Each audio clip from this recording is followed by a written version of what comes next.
The mind that sees without reacting. Buddhist wisdom. Have you ever said something sharp to someone you love, and only after the words left your mouth did you realize quietly inside, "Oh, I was angry"? The realization came too late. The reaction had already happened. This small moment points to something the Buddha saw more than 2,500 years ago. Something so ordinary we almost never notice it, yet so important that the entire path he taught rests on understanding it. We believe we are in charge of our minds, that we choose what we feel, what we say, how we act. If we watch honestly, most of what we do in a day was never chosen. It is reaction. Old patterns firing before we even know what happened. The Buddha pointed toward another way of being, a mind that can hold anger without becoming anger, a mind that can feel pain without turning the pain into suffering. Something you can begin to notice in yourself right now as you listen. When people hear the phrase, "a mind that sees without reacting," they often imagine something the Buddha never taught. A person sitting with an empty face, feeling nothing, wanting nothing. A kind of human statue detached from life. This image goes against everything he pointed toward. One confusion is to hear, "Don't react," and think suppress. Swallow the anger. Push down the sadness. Smile politely while something burns inside. But suppressed emotion does not disappear. It goes underground and finds other ways out. Through the body, through our relationships, through the sudden explosion on a Tuesday evening over something small. Another confusion is to mistake non-reaction for coldness, as though the goal were to stop caring. The Buddha himself still felt. He felt the ache of an aging body, the tiredness of long days, the pain of physical injury. His feelings simply no longer swept him away. He could stay with them without being ruled by them. So what is actually being pointed at? A small distinction helps. Two words that look similar but come from very different places: reaction and response.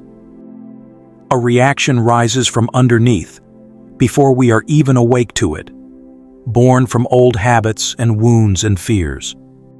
The Buddha taught that the engine behind every reaction is one of three forces: greed, hatred, or confusion. The pull toward what we want, the push against what we don't, the fog of not seeing what is actually happening. A response is different. It comes from a mind that has paused, even for a fraction of a second, long enough to see. It may still look like action, quiet, firm, sometimes even confrontational, but it is guided by clarity, care, and wisdom. This is why seeing without reacting has nothing to do with being passive. The Buddha walked across northern India for 45 years, teaching and meeting people from every walk of life. His actions simply came from a mind that had learned to see first and move second. If we watch our own minds for even a single day, we notice something quietly uncomfortable. Most of what we do is triggered, not chosen. Someone criticizes us. The old defense rises up. Someone offers us pleasure. We grasp. A mind that sees without reacting is, perhaps for the first time in our lives, an encounter with real freedom. If the reactions running through us are not really us choosing, then who is it that could see them? Who is the Buddha pointing toward when he speaks of awareness?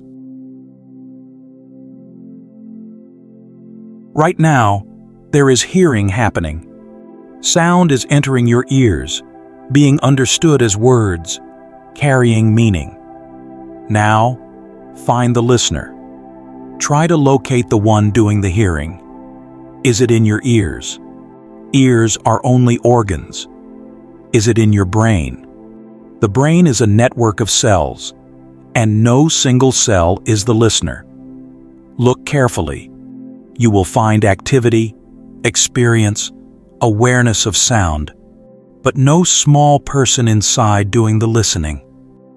This is what the Buddha discovered long before any of us were born. There is hearing and no hearer. There is seeing and no seer. There is thinking and no thinker, in the way we normally imagine one. The Buddha used two images to point at this. The first is a flame. Imagine a candle burning. We say the flame as though it were a thing with its own existence. But a flame exists only because wax, oxygen, and heat are meeting in a continuous event. Take away the wax, and the flame is gone. It was never a thing. It was a happening. What we call the seer works the same way. When eye meets light meets attention, seeing arises. When the conditions change, seeing dissolves. There is no permanent one hiding behind your eyes, waiting for images to arrive. The second image comes from the Vinopama Sutta. A king hears the sound of a lute drifting through his palace. The music is so beautiful that he asks his servants to bring him the source of that sound. They bring him the lute. But the king wants something more. He wants the sound itself, held in his hands as a single thing he can possess. His servants gently explain that the sound cannot be separated from everything that makes it: the wood, the strings, the musician's hands, the skill of playing. Without any of those, there is no music. The Buddha offered this to help us look at ourselves. Somewhere inside, most of us are quietly doing what the king tried to do, searching for a solid me behind our experience. Some unchanging person who owns the thoughts, the feelings, the body. But when we actually look, what we find is more like the lute, a gathering of parts, each one arising and passing.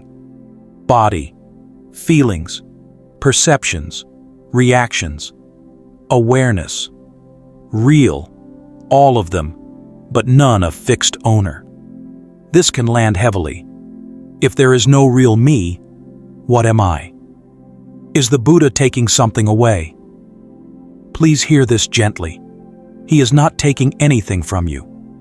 The weight you have been carrying, the pressure of being someone, defending someone, was holding up a self that does not exist in the way it appeared to. This teaching does not say nothing exists. What is happening is a flow of experience, with no solid thing called me having it. The Buddha called this the middle way, avoiding both the belief in a permanent self and the belief that nothing exists at all. And if there is no solid me at the center, there is no solid me to be wounded, no fixed self to defend. The very thing we have been exhausting ourselves protecting was never there to begin with. This is the doorway to freedom the Buddha kept pointing toward. Understanding this is one thing. Living it in a day full of traffic, deadlines, family, and tiredness is another. So the question becomes, how? When it comes to watching the mind, most of us think we are doing it when we are doing something quite different. There are 3 levels to how we relate to a strong emotion like anger. At the first level, there is no watching at all. When anger rises, you become the anger, wearing your face, using your voice.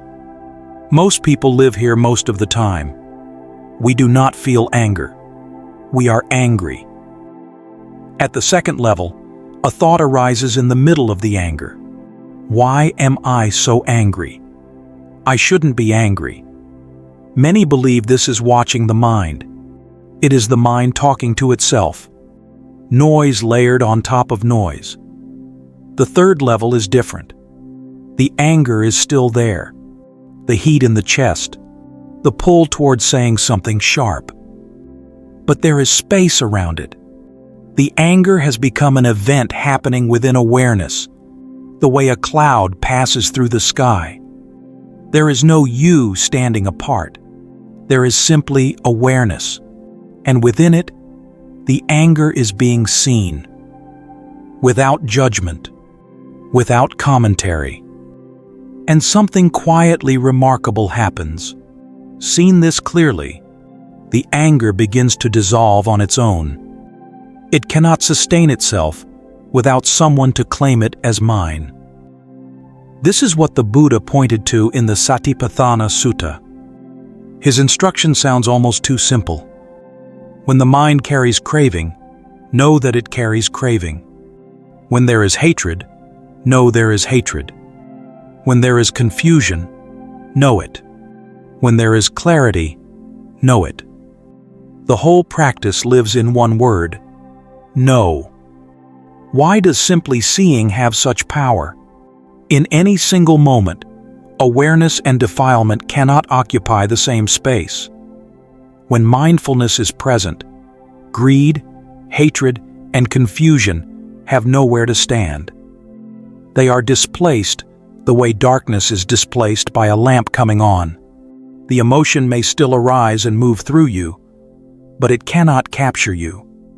So how do we practice this in the middle of an ordinary day? In the Satipatthana Sutta, the Buddha taught 4 foundations of mindfulness.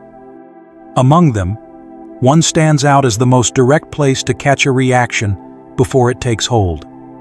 It is the doorway of feeling tone. The Buddha's instruction is striking in its simplicity. When experiencing a pleasant feeling, he knows, I experience a pleasant feeling. When experiencing a painful feeling, he knows, I experience a painful feeling. When experiencing a neither pleasant nor painful feeling, he knows, I experience a neither pleasant nor painful feeling. That is the whole instruction. No fighting the feeling, no trying to change it, just knowing what is here. Why does this matter so much?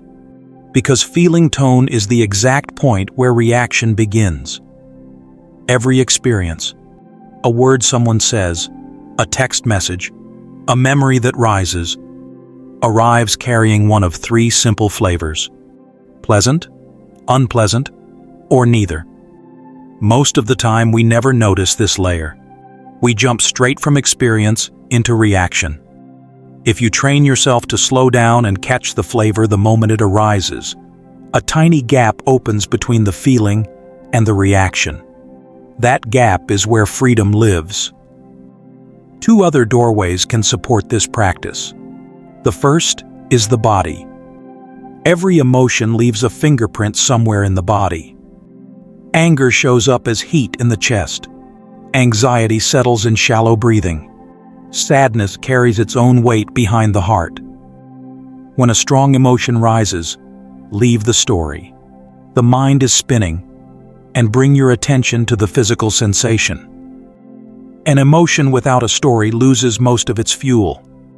The second is the mind itself. The next time anger or fear arises, instead of saying, I am angry, try anger is present. Feel the difference. I am angry fuses you with the emotion. Anger is present, turns it into something passing through a space larger than itself. You are the room, not the weather moving through it. One quiet caution. As you practice, there is a trap that often catches people. You may begin to create a new watcher inside your head, an inner supervisor nodding approvingly at your mindfulness. Good. I'm watching my anger. I'm doing it right. This is just a subtler version of the same self, now dressed up in spiritual clothes. True practice has no one in the middle. Let the watching be as empty of you as the moon is empty of a face. This sounds simple. So why is it, for almost every human being, so difficult?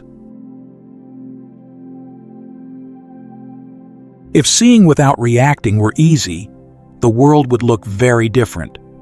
Fewer broken friendships, fewer sleepless nights replaying a conversation that ended 2 hours ago. Our struggle with this, every single day, is a sign that something deep is at work. 3 obstacles make this practice difficult. Each one asks us to be honest about parts of ourselves we would rather keep hidden. The first obstacle is speed. Reaction is faster than seeing. By the time you become aware that anger has arisen, it has already been running the show. You have already thought the thought, said the words. The mindfulness arrived late, like a firefighter showing up to a house that is already burned down. The Buddha called these deep tendencies anusaya, underlying tendencies that quietly shape us, carried from countless past moments of reacting the same way. In the Chachaka Sutta, he pointed out how they work. When a pleasant feeling arises, and we reach out for it, try to hold on to it, the old tendency toward craving grows stronger. When an unpleasant feeling arises, and we push against it, wish it gone, the old tendency toward aversion grows stronger. When a neutral feeling is there, and we miss it entirely, the old tendency toward confusion grows stronger. There is something freeing in this teaching. The feeling itself is not the problem. A feeling is just a feeling, arising and passing. What keeps these old tendencies alive is how we meet the feeling. So we stop expecting to catch every reaction as it happens. We train the mind slowly, patiently, and over time, the seeing grows faster, and one day, fast enough. The second obstacle is deeper and more uncomfortable. We believe our reactions are justified. Somewhere beneath our conscious mind, a quiet voice is always speaking. They hurt me, so I have every right to be angry. My anger is standing up for what's right. We do more than have reactions. We defend them. We turn our anger into a moral position, our resentment into self-respect, our fear into prudence. The reaction stops looking like something happening inside us and starts looking like a correct stance toward a broken world. Letting go would feel like betraying ourselves. To see a reaction clearly, we have to be willing, even for just a moment, to release the feeling of being right. Something inside us finds this almost unbearable. It would rather suffer and be right than be free and let go. The next time you are deeply hurt, try asking honestly, if you could have either one, to be proven completely right or to be completely free from the pain, which would you choose? Most of us, truthfully, would choose being right, and that is why the pain stays. The third obstacle is perhaps the deepest, and almost no one talks about it. The mind simply cannot sit still with a feeling. It has never learned how. Check this against your own life. You sit down alone, and within 30 seconds, your hand reaches for the phone. You wait for an elevator, and the wait feels unbearable unless you check something.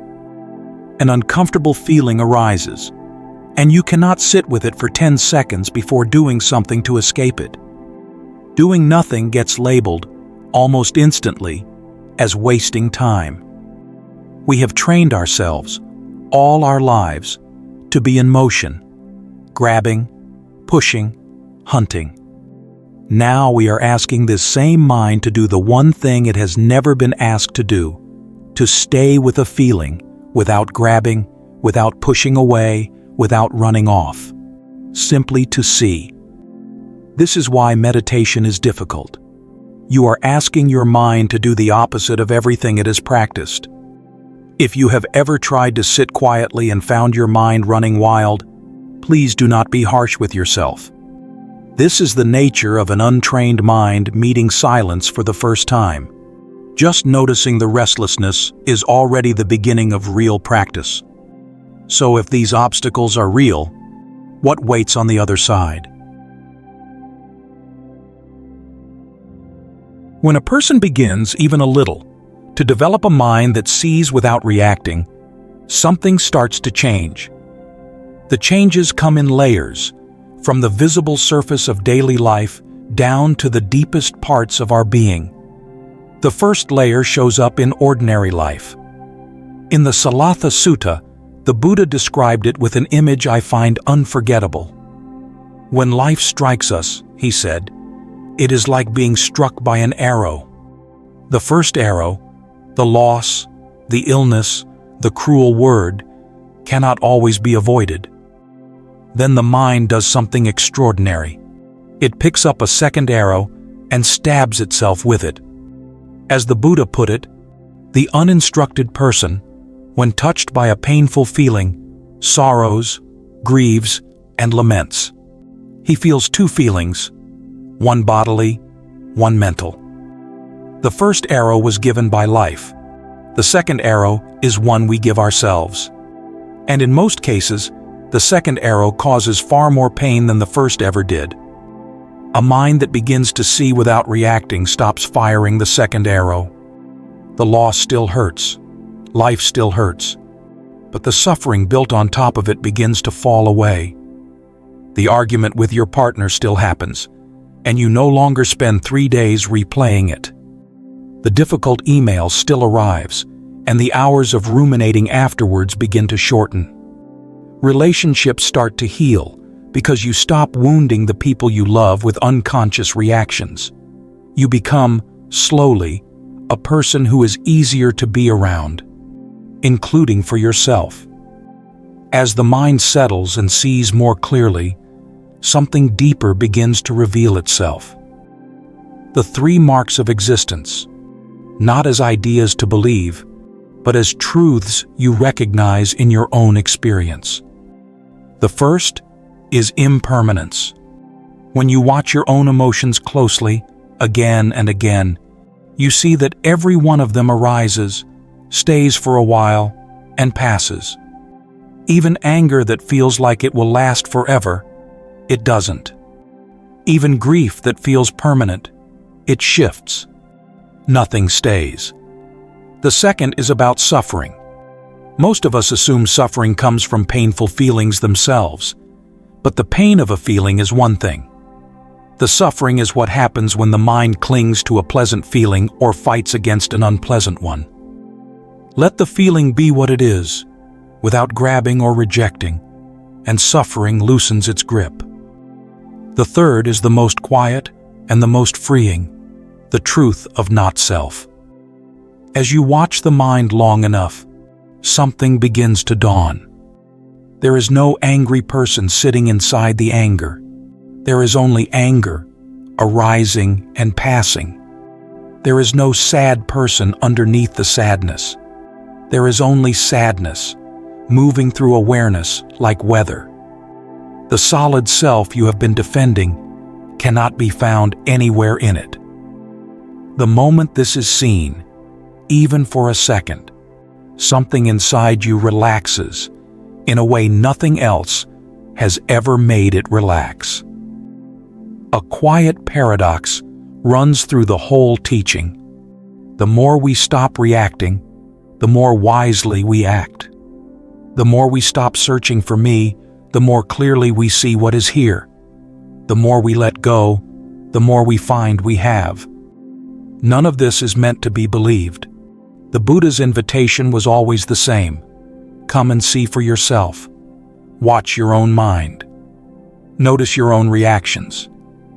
The freedom being described is close. It is in your next breath. In the next moment when someone says something that stings, and you feel the familiar pull to react, and for perhaps the first time, you pause. You see, you stay. That small pause is the doorway. Every time you walk through it, it becomes a little wider. Reactions that used to run your life for days will pass through you in minutes, then in moments, then barely at all. The seeds of this kind of mind are already in you. They were there long before you ever heard of the Buddha, or the word mindfulness, or anything being shared here. Everything you have listened to today is only a gentle reminder, pointing you back towards something that has always been here, quietly waiting to be noticed.